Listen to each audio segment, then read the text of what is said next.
Gufata kano kavideo.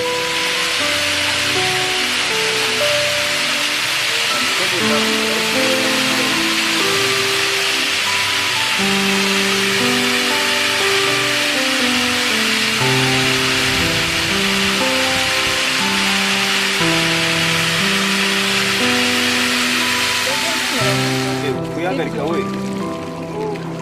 umushahara wakoze ugatacira